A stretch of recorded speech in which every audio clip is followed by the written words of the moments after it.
ছাত্ৰ-ছাত্ৰীসকল মই মৌচুমী তোমালোক সকলোকে জনাক মৌচুমী ইকো ক্লাছলৈ স্বাগতম জনাইছোঁ। আজিৰ ভিডিঅ'টোত আলোচনা কৰিবলৈ লৈছোঁ BA 4th semester economics major Dibrugarh ইউনিভাৰ্চিটিৰ মেথমেটিকেল মেথড ফৰ ইকনমিক্স সেই পেপাৰখনৰ ইউনিট নাম্বাৰ 1ৰ এটা কুৱেশ্যন লৈছোঁ। আৰু আজিৰ কুৱেশ্যনটোত আমি শিকিম যে এটা CD production function that means Cobb Douglas production function দিয়া হৈছে আমাক এটা। আৰু সেই ফাংচনটোৱে আচলতে ইউলাৰ্ছ থিয়ৰামটো ছেটিছফাই কৰে নে নকৰে এই সম্পৰ্কে আজিৰ ভিডিঅ'টোত আমি আলোচনা কৰিম আৰু প্ৰুফ কৰি দেখাম। এইখিনিতে এটা কথা ক'ব বিচাৰোঁ, তোমালোকৰ এইবাৰ যোনখন মেথছৰ পেপাৰ আছে সেই মেথছৰ পেপাৰখন 3rd চেমিষ্টাৰতকৈ অকণমান সুকীয়া হয়। কাৰণ 3rd চেমিষ্টাৰত আমি যোনখন মেথছৰ পেপাৰ পাইছিলোঁ বহুত বেছি মেথছেই আহিছিলে তোমালোকৰ, হয়নে? কিন্তু এইবাৰ যোনখন মেথছৰ পেপাৰ আছে মেথছৰ সমান্তৰালকৈ আমি থিয়ৰিখিনি চাব লাগিব। থিয়ৰিখিনিৰ কথা এইকাৰণেই কৈ থৈছোঁ কাৰণ আগতে বহুতবাৰ আহিছে, অন্ততঃ দুবাৰমান ডিব্ৰুগড় ইউনিভাৰ্চিটি এনেকুৱা কুৱেশ্যন পেপাৰো আহিছে এই ইউনিটকেইটা থকাত, য'ত থিয়ৰিখিনি বহুত বেছিকৈ আহিলে আৰু ষ্টুডেণ্টে ভাবিছে যে কুৱেশ্যন পেপাৰ বহুত টান আহিছে আৰু মেক্সিমামেই ভবা নিচিনাকৈ মানে নাম্বাৰ পোৱা নাই বা বহুতৰ বেকো আহিছে। কিন্তু সেই প্ৰব্লেমটো যাতে তোমালোকৰ নহয়, মই কাকো ভয় খোৱা দিয়া নাই, কিন্তু এইটো সাৱধানহে কৰি দিছোঁ আগতীয়াকৈ, কাৰণ মেথছখন এনেকুৱা এখন পেপাৰ হয় যোনখন পেপাৰত আমাৰ বহুত মাৰ্কছ উঠে, বহুত স্ক'ৰিং পেপাৰ হয়। মেথছ আৰু ষ্টেটিষ্টিক্স যিহেতু দুখন পেপাৰ আছে বহুত স্ক'ৰিং হয়, তোমালোকে বহুত নম্বৰ পাব পাৰিবা এই পেপাৰ দুখনত। কিন্তু তাৰ কাৰণে নিজকে প্ৰিপেয়াৰ কৰাটো দৰকাৰ হয়, কাৰণ আমি থিয়ৰিৰ সমান্তৰালভাৱে মেথছখিনি চাব লাগিব। প্ৰথম কথা যে ইউনিট নাম্বাৰ 1ৰ CD প্ৰডাকশ্যন ফাংচনৰ যিখিনি প্ৰপাৰ্টি আছে বা ইনডিফাৰেঞ্চ কাৰ্ভৰ যিখিনি প্ৰপাৰ্টি, এক্সপানশ্যন পাথৰ প্ৰপাৰ্টি, ঠিক আছে, সেই কনচেপ্ট বা CS প্ৰডাকশ্যন ফাংচনৰ কনচেপ্টবিলাক ইয়াৰ থিয়ৰিকেইটা যেতিয়া আমি ভালদৰে কৰিব পাৰোঁ তেতিয়া মেথছখিনি কৰিব পৰা হয়। ঠিক আছে, মই কোৰ্চৰ ভিতৰত অলৰেডি CD প্ৰডাকশ্যন ফাংচনৰ গোটেইখিনি প্ৰপাৰ্টি, ইনডিফাৰেঞ্চ কাৰ্ভ, এক্সপানশ্যন পাথ, এইখিনি সকলোখিনি তোমালোকক প্ৰপাৰ্টিখিনি কৰোৱা হৈছে, হয়নে? সেইখিনি ভালদৰে চাই ল'বা। সেইখিনি চোৱাৰ বা তোমালোকে যদি কোৰ্চত জইন হোৱাও নাই বা অন্য ষ্টুডেণ্ট হয়, তুমি য'ৰ পৰাই ভিডিঅ'টো চাই নাথাকা লাগিলে, প্ৰথম কথা যে থিয়ৰিখিনি চাই ল'বা। থিয়ৰিখিনি চাই ল'লেহে এই মেথছখিনি তোমালোকে কৰিব পাৰিবা। ঠিক আছে, আৰু এনেকুৱা নহয় যে অকল মেথছখিনি চাই যাম, থিয়ৰি নাচাম, পৰীক্ষাত গৈ পেলাই থিয়ৰি আহিলে, ঠিক আছে, এনেকুৱা নহয় যে কুৱেশ্যন পেপাৰ সদায় ঠিকেই কাটে। এক্সামৰ আমাৰ চিলেবাছৰ যিখিনি টপিক থাকে সেইখিনিৰ ভিতৰতে থাকে, কিন্তু আমাৰ দায়িত্বটো হৈছে যে আমি যিখিনি বস্তু আমাক দিছে সেই বস্তুখিনি আমি ভালদৰে পঢ়োঁ, ভালদৰে কৰোঁ। ঠিক আছে, এইখিনি মই তোমালোকক আগতীয়াকৈ সাৱধান কৰি দিছোঁ যাতে পিছত কোনেও এইটো ভাবিব নোৱাৰা যে মেথছ পেপাৰখন বহুত টান আহিছিলে বা ভাবা নাছিলোঁ, আগৰ প্ৰিভিয়াছ ইমান ইজি আহিছিলে এইবাৰ টান আহিছে, এনেকুৱা নহয়। আগতেও তেনেকুৱা পেপাৰ হৈছে, কোনোবা এটা সময়ত নিজকে ষ্টুডেণ্ট বুলি ভাবি তোমালোকক কিছুমান কথা কওঁ, গতিকে সেইখিনি তোমালোকে যদি ফ'ল' কৰা মই ভাবোঁ সকলোৰে ভাল হ'ব। ঠিক আছে, আজি আমাৰ কুৱেশ্যনটোলৈ আহিছোঁ। আমাৰ কুৱেশ্যনটো দিয়া হৈছে for the given Cobb Douglas production function Q = 3√/KL। ইয়াতো এটা কথা হৈছে ৰুট অভাৰ আছে। আজি কুৱেশ্যনটো সেইকাৰণে আনিছোঁ যে ৰুট অভাৰ থাকিলে আকৌ এগেইন ষ্টুডেণ্টে ভয় কৰে যে কুৱেশ্যন পেপাৰ টান আহিছে, হয়নে? কিন্তু আকৌ কৈছোঁ ইকনমিক্সো টান নহয়, মেথছো টান নহয়, ৰুট অভাৰো টান নহয়, আমি তাক সহজ কৰিব লাগিব। Where K and L are labor and capital employed respectively, show that whether the function satisfied the Euler's theorem. এই ফাংচনটোৱে ইউলাৰ্ছ থিয়ৰামটো ছেটিছফাই কৰে নে নকৰে এই সম্পৰ্কে এতিয়া আমি ভিডিঅ'টোত চাম। এতিয়া সলিউশ্যন কৰোঁ যে প্ৰথমতে আমি লিখিম যে গিভেন আমাক কি দি থোৱা হৈছে, আমাক এটা ফাংচন দিছে। কি ফাংচন? 3KNL এটা ফাংচন দিয়া হৈছে। আমি ৰুট অভাৰটো যিহেতু আমি ভয় কৰোঁ আঁতৰাই দিওঁ, KNL আমি কি কওঁ হাফ হিচাপে দি দিলোঁ। ৰুট অভাৰ আঁতৰি গ'ল, হাফ দিলোঁ, কি আহিলে 3K হাফ NL হাফ। ঠিক আছে, এতিয়া আমাৰ অকণমান সহজ লাগে। নেক্সট চাবা, যেতিয়া এই ফাংচনটো তুমি লিখি ল'লা, এই ফাংচনটো লিখি লোৱাৰ পিছত আমি ইউলাৰ্ছ থিয়ৰামৰ কথা কৈছে। এতিয়া আমি ইউলাৰ্ছ থিয়ৰামলৈ আহিম। এতিয়া ইউলাৰ্ছ থিয়ৰামটো লিখি লওঁ। We know that according to the Euler's theorem,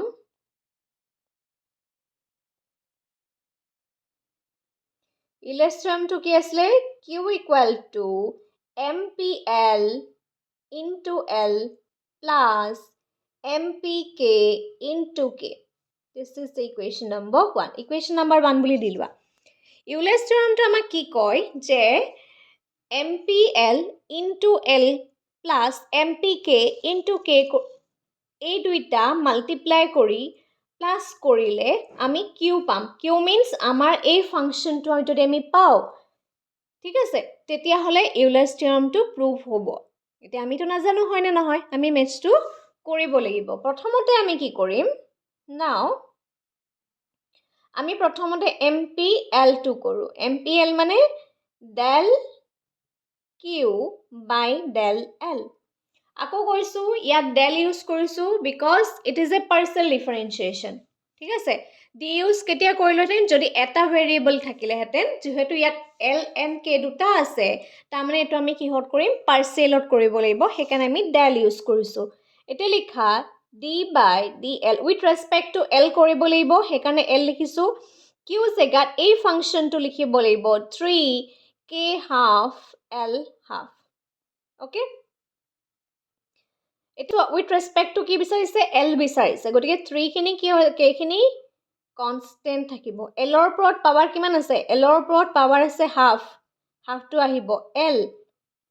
half minus 1 ঠিক আছে L হাফ মাইনাছ 1 ঠিক আছে এই ফাংচনটো আমি এনেধৰণেওতো লিখিব পাৰোঁ 3 আহিলে k হাফ আহিলে এগেইন ইয়াৰ লগত হাফ এটা আছে L হাফ ইনটু L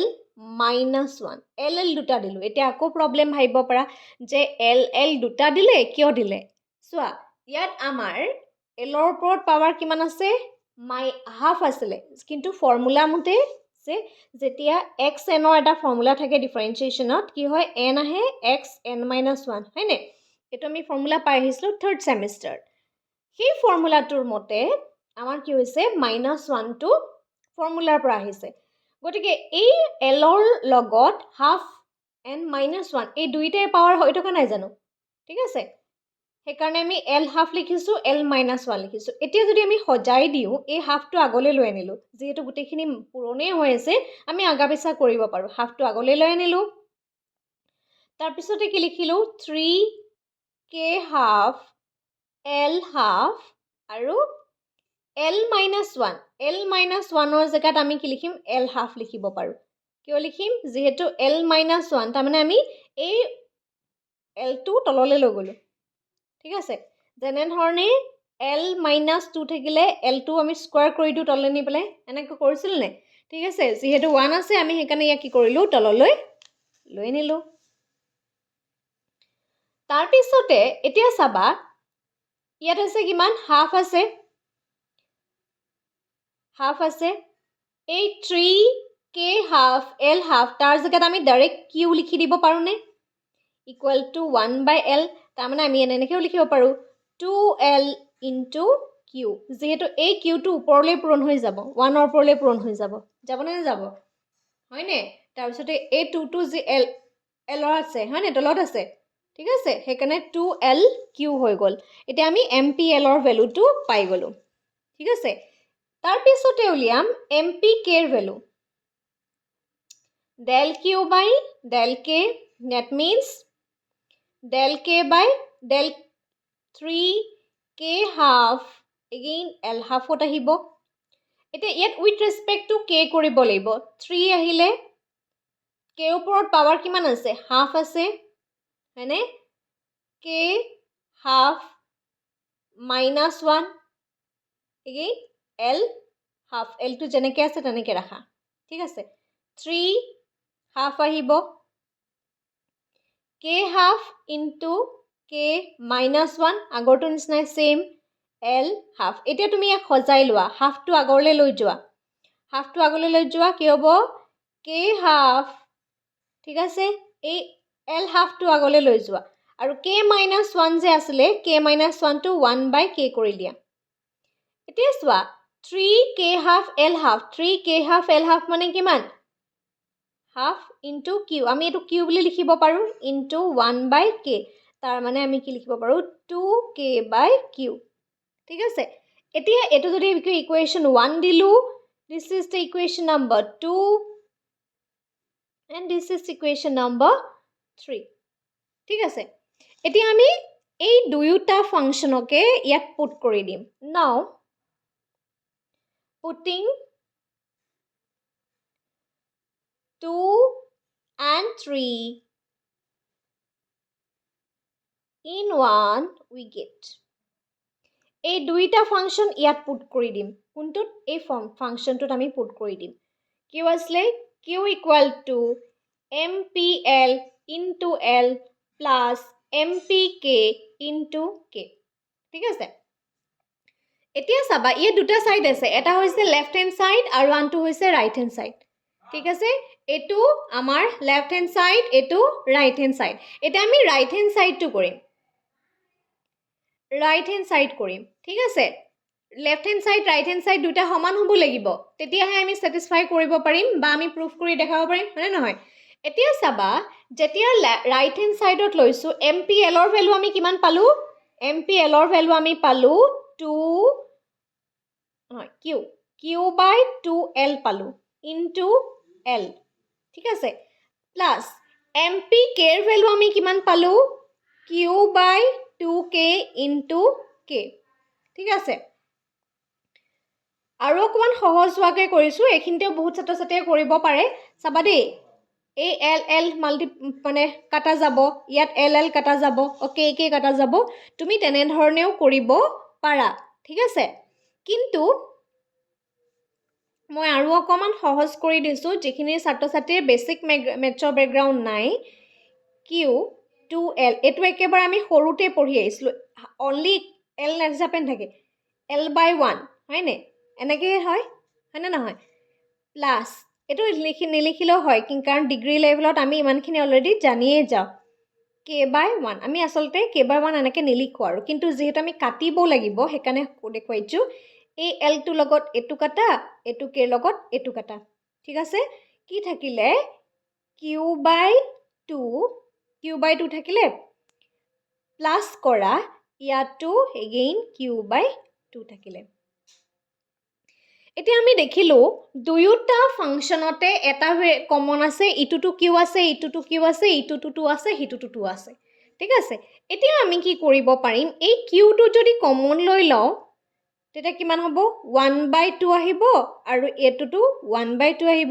আহিবনে কাৰণ ইয়াটো q পূৰণ কৰিলে ওপৰত কি আহিব ইয়াটো q পূৰণ কৰিলে ওপৰত কি আহিব গতি ইয়াটো হাফ হ'ব ইয়াটো হাফ হ'ব এটা দুটা হাফ যদি যোগ কৰা হয় হাফে যোগ কৰিলে কিমান হয় 1 হয় হেতু যদি মই কৰি দেখাও 2 আহিলে 1 + 1 তাৰ মানে q = 2/2 কাটাকুটি কৰিলে 1 হ'ব তাৰ মানে এই ফাংশনটোক আমি q পালো এই ৰাইট হ্যান্ড সাইডৰ এই কামটো যে আমি কৰিলো গুটেই ক্যালকুলেশনখিনি কৰিলো